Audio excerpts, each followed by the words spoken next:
नमस्कार साथियों। आज का जो हमारा टॉपिक रहेगा वो हिंदी व्याकरण का सबसे प्रसिद्ध टॉपिक है और ज़्यादातर एग्जाम में इससे क्वेश्चन आपके 2-4 बनते ही हैं। तो आज का जो टॉपिक रहेगा वो रहेगा हमारा वर्णमाला। वर्णमाला के बारे में आज हम पढ़ेंगे और आज अगर हमने वर्णमाला को अच्छे से पढ़ लिया तो इसमें से कोई भी क्वेश्चन आपका गलत नहीं होगा।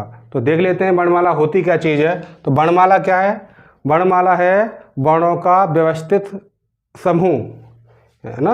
तो इसमें जो वर्णमाला है, वर्णमाला में क्या है, जो वर्ण हैं वो व्यवस्थित ढंग से रखे हुए हैं, इसलिए इसको हम क्या बोलते हैं? वर्णमाला बोलते हैं। और वर्णमाला में क्या है, वर्ण कितने प्रकार के होते हैं? 2 प्रकार के इसमें वर्णों की चर्चा की गई है।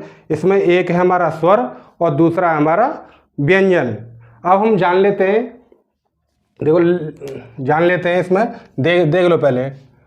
पहला हमारा हो गया क्या? स्वर। और दूसरा हमारा हो गया व्यंजन। ठीक है ना। तो वर्ण हमारे कितने प्रकार के?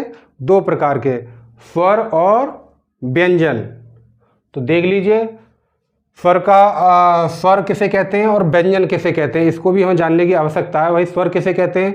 तो स्वर हम उसे कहेंगे जो बोलने में अपने आप में स्वतंत्र हो, यानी जिसको बोलने में अन्य किसी व्यंजन की सहायता न लेनी पड़े, अन्य किसी की सहायता न लेनी पड़े, उसको हम कहेंगे स्वर। अब व्यंजन क्या कहेंगे? व्यंजन उसे कहेंगे जो बिना स्वरों की सहायता से न बोले जा सकें, अर्थात बोल सकते हैं हम व्यंजन हमेशा स्वरों की सहायता से ही उनका उच्चारण हो सकता है। जैसे हम बोलेंगे का जब हम बोलेंगे तो क्या है इसमें? का में क्या है? का में भी 2 वर्ण है, देखिएगा। तो का में एक आ हलंत करके ये आ जाएगा, बराबर क्या बनेगा? का बनेगा। ठीक है ना। तो जो हमारा जो व्यंजन है, जब हम इसका उच्चारण करेंगे तो बिना स्वर की सहायता से हम इसका उच्चारण नहीं कर सकते। अगर इसका उच्चारण करना है तो स्वर की ही सहायता हमें लेनी पड़ेगी, चाहे आ की लें, चाहे ई की लें, चाहे ऊ की लें। हम का उच्चारण, इसका उच्चारण हम कैसे कर सकते हैं? की के रूप में कर सकते हैं, कू के रूप में कर सकते हैं, के रूप में कर सकते हैं। तो जो हम उच्चारण कर रहे हैं हम व्यंजन का, तो इसमें किसकी आवश्यकता पड़ रही है? हमें स्वर की आवश्यकता पड़ रही है। अब आ जाइए इधर, इसमें क्या है? आ हो गया। आ का उच्चारण करने के लिए हमें किसी अन्य की सहायता लेनी पड़ रही है। इसका उच्चारण करने में हमें किसी अन्य की सहायता नहीं लेनी पड़ेगी, अपने आप में क्या है? स्वतंत्र है। लेकिन ये अपने आप में स्वतंत्र नहीं है, ये जानने की हमें जरूरत है, ध्यान रखना है। स्वर हम उसे कहते हैं जो बोलने में अपने आप में स्वतंत्र हो। व्यंजन हम उसको कहते हैं जो स्वरों की सहायता से बोले जाते हैं, उन्हें हम कहते हैं व्यंजन। ठीक है ना। अब देख लेते हैं स्वर होते कौन कौन से। मिटा देते हैं इसे। स्वर, तो स्वर को भी हम 3 भागों में बांटते हैं। सबसे पहले हम ले लेते हैं मूल स्वर। कौन सा लेंगे? मूल स्वर। इसके बाद में हम ले लेते हैं दीर्घ स्वर।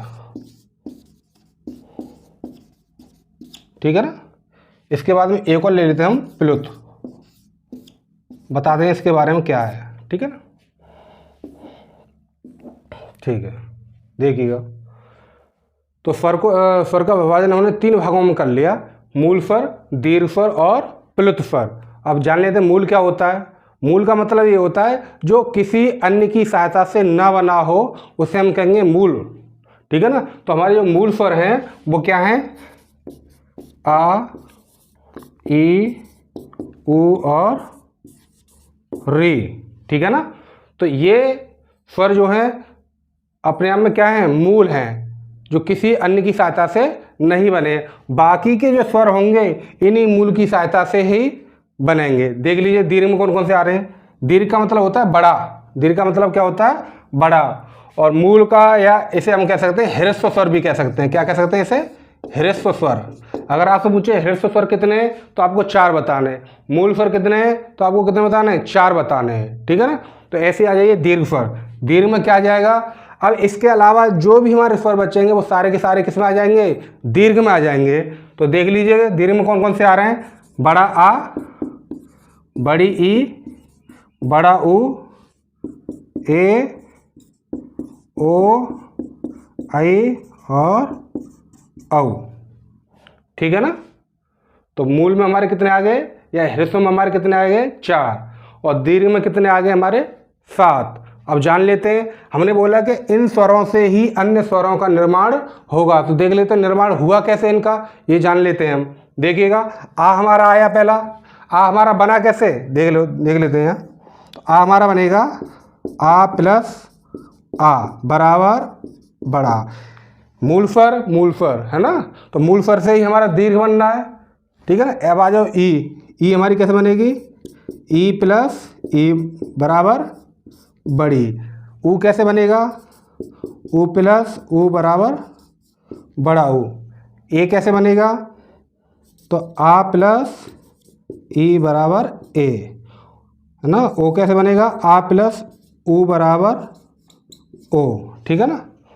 और देख लीजिए आई कैसे बनेगा, आ प्लस ओ बराबर औ।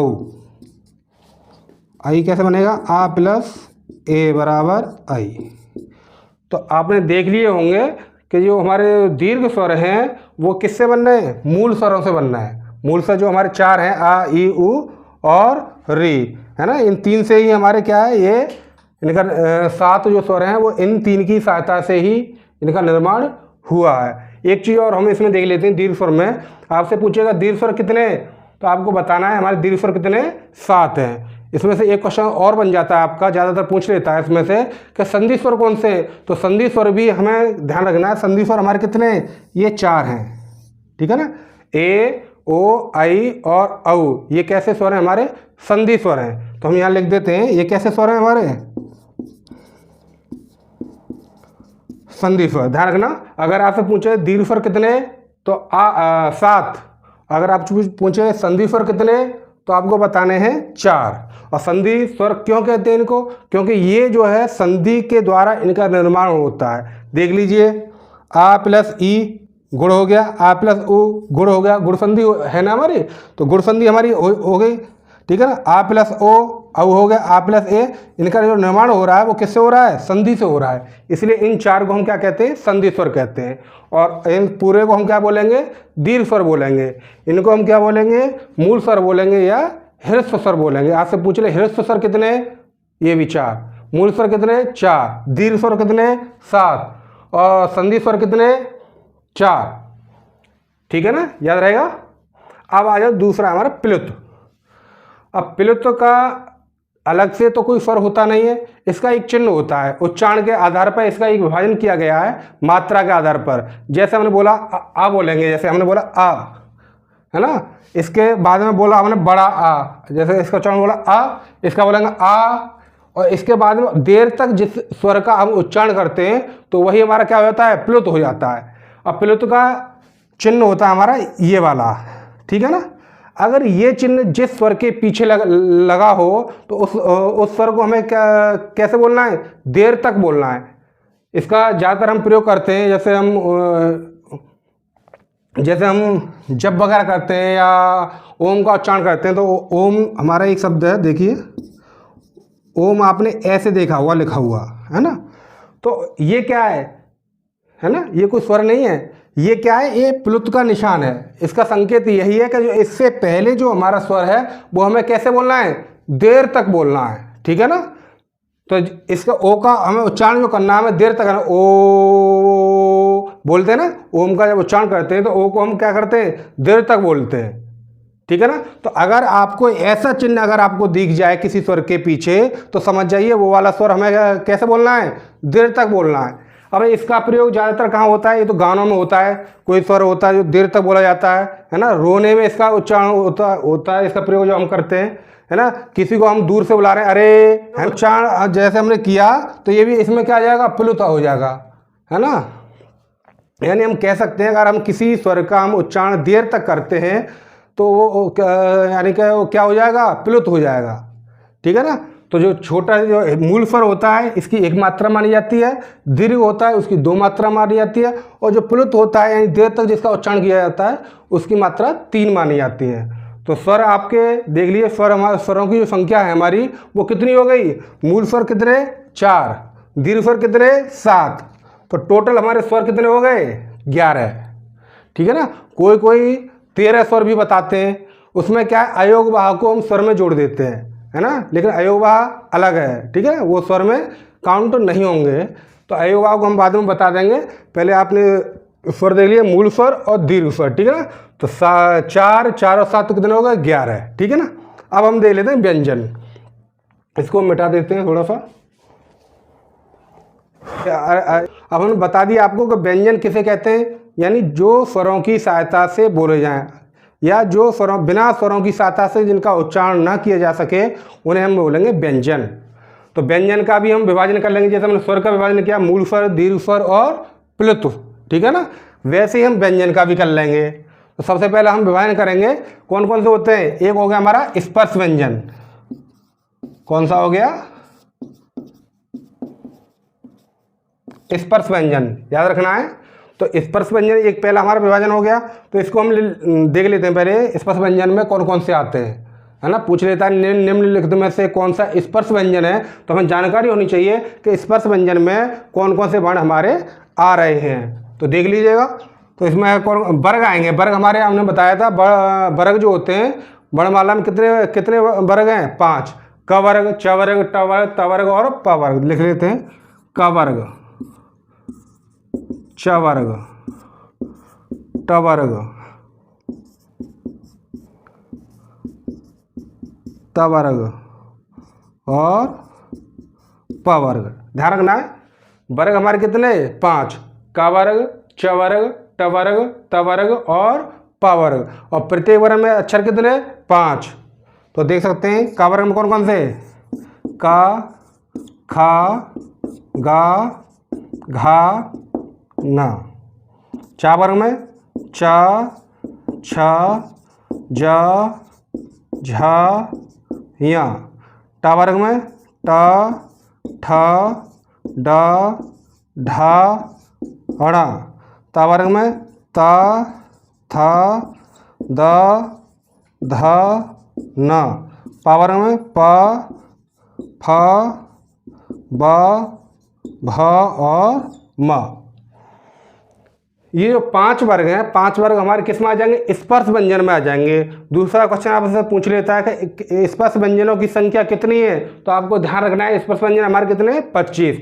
एक वर्ग में हमारे 5 वर्ण हैं, तो 5 वर्ग में कितने हो गए 25। ये सारे के सारे हमारे क्या कहलाएंगे स्पर्श व्यंजन ही कहलाएंगे। ठीक है ना, क्या कहलाएंगे ये स्पर्श व्यंजन, ध्यान रखना है। तो एक भेद हमारा हो गया व्यंजन का स्पर्श व्यंजन। अब दूसरा देख लीजिए, इसके बाद में दूसरा है हमारा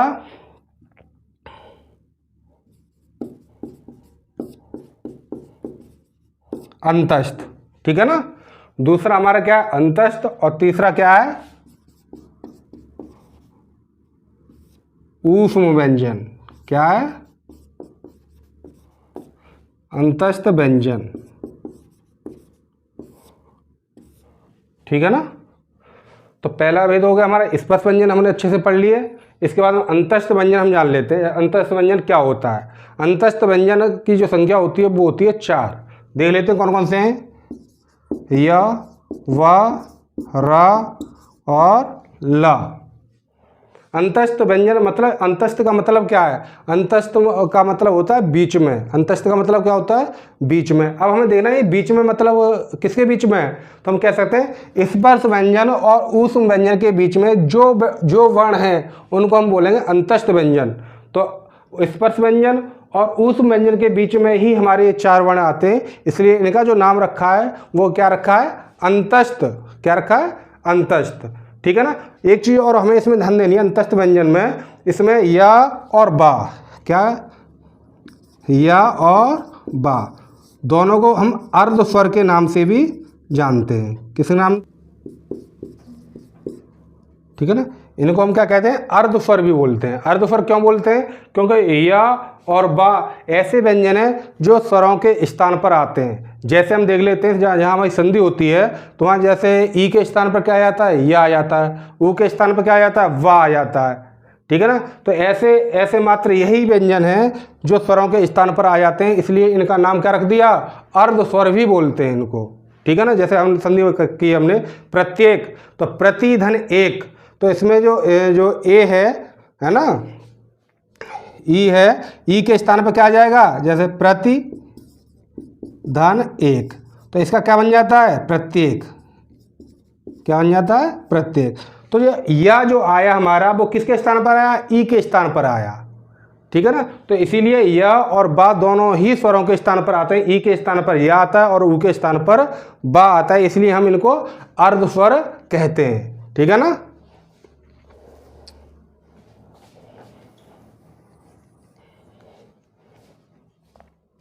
आइए अब देख लेते हैं ऊष्म व्यंजन, ठीक है ना। क्या देख लेते हैं, ऊष्म व्यंजन। ऊष्म व्यंजन की संख्या जो कितनी है, वो है 4, ठीक है ना। अगर आपसे पूछे ऊष्म व्यंजन कौन से होते हैं, तो तीनों सकार और हमारा ह। तो व्यंजन हमारे कितने हो गए, 3 हो गए, स्पर्श व्यंजन, अंतस्थ व्यंजन और ऊष्म व्यंजन, ठीक है ना। और देख लेते हैं इसमें से, इधर लिख देते हैं हम, ठीक है। अब इसके बाद में हमारा है संयुक्त व्यंजन। कौन सा आया,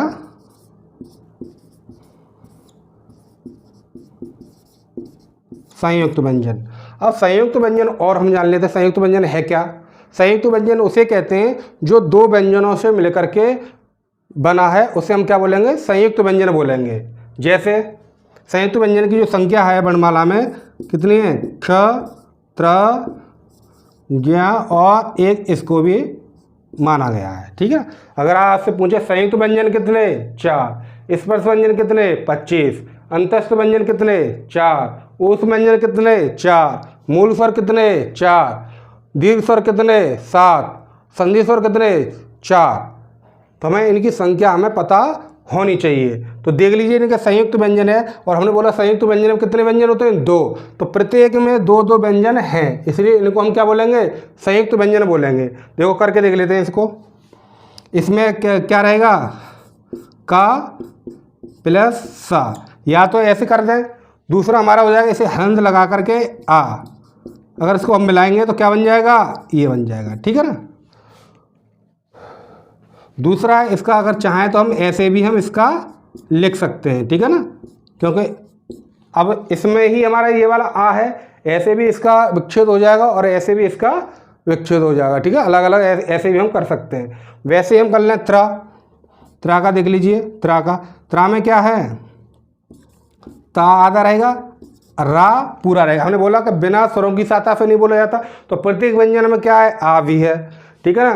तो ता प्लस रा से अगर हम आ को अलग कर देंगे तो ये कैसे हो जाएगा, हलंत हो जाएगा। तो आ जाएगा, तो बराबर क्या हो जाएगा, ये त्रा, ठीक है ना। ऐसे इसका देख लो ज्या, तो इसमें क्या है, जा हलंत वाला और यहाँ ये पूरा चवारक का पंचमा अक्षर, ठीक है ना। अगर इसमें से आ को हम अलग करेंगे तो आ हमारा आ जाएगा ये, ठीक है ना। तो क्या बन जाएगा इसका, ये हो जाएंगे ज्या, ठीक है ना। इसके बाद में आ जाओ ये वाला श्रा ले लेते हैं, सा ये आ जाएगा प्लस रा, ठीक है ना। अगर इसको हम जोड़ेंगे तो हमारा क्या बन जाएगा, श्रा बन जाएगा, ठीक है ना।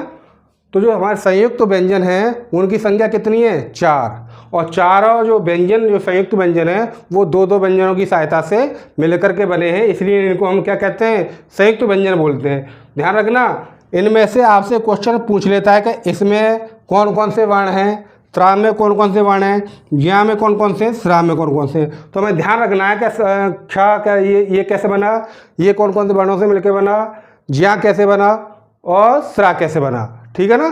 तो संयुक्त व्यंजन हमने पढ़ लिया आराम से, हम नीचे का मिटा देते हैं, ठीक है ना। तो संयुक्त व्यंजन के बाद में एक और देख लीजिए, एक होता है द्विगुण व्यंजन। क्या होता है, द्विगुण व्यंजन, ठीक है ना। द्विगुण व्यंजन में कौन कौन से आते हैं, देखो ट वर्ग में डा और ढा पड़ा है, ये पड़ा है, ठीक है ना। इसी के नीचे अगर बिंदी हम लगा दें, ये बिंदी हमने लगा दी दोनों के नीचे, है ना, तो ये क्या हो गए, द्विगुण व्यंजन हो गए, है ना। इनका जो विकास है ये बाद में हुआ है, इन्हें विकसित व्यंजन भी बोलते हैं, ठीक है ना। या है ना उच्छिप्त व्यंजन भी बोलते हैं, विकसित व्यंजन भी बोलते हैं और उच्छिप्त व्यंजन भी बोलते हैं। इन जो व्यंजन का जो प्रयोग होता है वो हमेशा शब्द के बीच में ही होगा। इन शब्दों से इन व्यंजनों से कोई भी शब्द की शुरुआत नहीं होगी, लेकिन डा और ढा से शब्द की शुरुआत हो जाती है। जैसे डा से डमरू, ढा से ढक्कन हो रही है, लेकिन ये जो स्वर हैं आपको, ये जो स्वर नहीं व्यंजन, इन ये जो मिलेंगे आपको, ये मिलेंगे शब्द के बीच में। जैसे पढ़ता, लड़ता, है ना, तो ये मिलेंगे शब्द के बीच में। तो इनका जो नाम है वो क्या है, द्विगुण व्यंजन या उच्छिप्त व्यंजन या विकसित व्यंजन कह सकते हैं इनको, ठीक है ना। तो जो हमारी जो वर्णमाला है उसमें एक चीज़ और बच रही है, अभी इसमें जगह नहीं है थोड़ी सी, हम यहीं लिख देते हैं इनको। एक होता है अयोगवाह, है ना, अयोगवाह, और देख लीजिए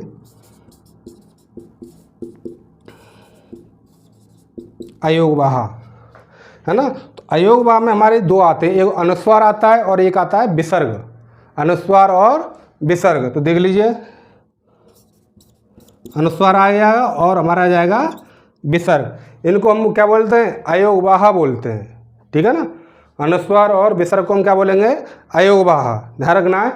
तो टोटल हमारी जो हिंदी की जो वर्णमाला है उसमें जो वर्णों की संख्या है वो कितनी है, 52, जिसमें 11 स्वर हैं, 2 अयोगवाह हैं। स्पर्श व्यंजनों की संख्या 25 है, अंतस्थ 4, ऊष्म 4, संयुक्त हमारे 4, द्विगुण व्यंजन 2, अयोगवाह 2। हम काउंट कर लेते हैं, देख लेते हैं कहाँ लिखे हैं, देख लीजिए यहाँ, देखो स्वर कितने हो गए हमारे, 11, अयोगवाह 2, स्पर्श व्यंजन कितने हो गए, 25,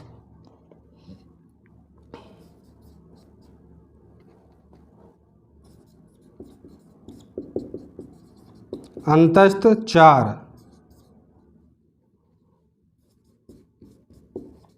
ऊष्म 4, और देख लीजिए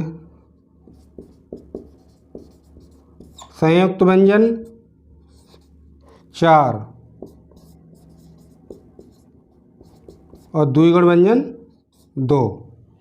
अब गिन लीजिए, 12 और 2 13, 13 और 25 38, 38 और 4 42, 42 और 4 46, 46 और 4 50, 50 और 2 52। टोटल जो संख्या है हमारी वो कितनी है, 52। अगर आपसे पूछा जाए कि हिंदी की जो वर्णमाला है उसमें वर्णों की संख्या कितनी, 52, ठीक है ना। तो एक बार हम और रिवाइज कर लेते हैं इसको मौखिक रूप से, देख लीजिए।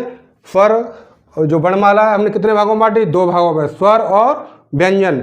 स्वर को हमने 3 भागों में बांटा, मूल स्वर या ह्रस्व स्वर, दीर्घ स्वर और प्लुत स्वर। मूल स्वरों की संख्या कितनी, 4, दीर्घ स्वर कितने, 7, और इन्हीं में से 4 स्वरों को हम संधि स्वर भी बोलते हैं। अब आ जाइए व्यंजन में, स्पर्श व्यंजन। स्पर्श व्यंजन में जो हमारे 5 वर्ग हैं, 5 वर्ग के जो वर्ण हैं 25, वो सारे के सारे हमारे किस में आ जाएंगे, स्पर्श में आ जाएंगे। अंतस्थ या लवा अंतस्थ में आ जाएगा, और या और वा को हम अर्ध स्वर भी बोलते हैं। उस व्यंजन में हमारे 4 आ जाएंगे, ठीक है ना। संयुक्त व्यंजन हमारे 4 हो गए, द्विगुण व्यंजन हमारे 2 हो गए, अयोगवाह हमारे 2 हो गए, ठीक है ना। तो जो हमारी जो वर्णमाला है, वर्णमाला को हमने अच्छे से पढ़ लिया। अगर आपने इस वीडियो को अगर ध्यान से देखा है तो वर्णमाला से संबंधित कोई भी क्वेश्चन आपका गलत नहीं होगा। अगर फिर भी आपकी कोई समझ में नहीं आया हो तो वीडियो को दोबारा से देख लें, है ना, ठीक है ना। तो आज का टॉपिक हमारा इतना ही, यही ख़त्म करते हैं। थैंक यू, धन्यवाद।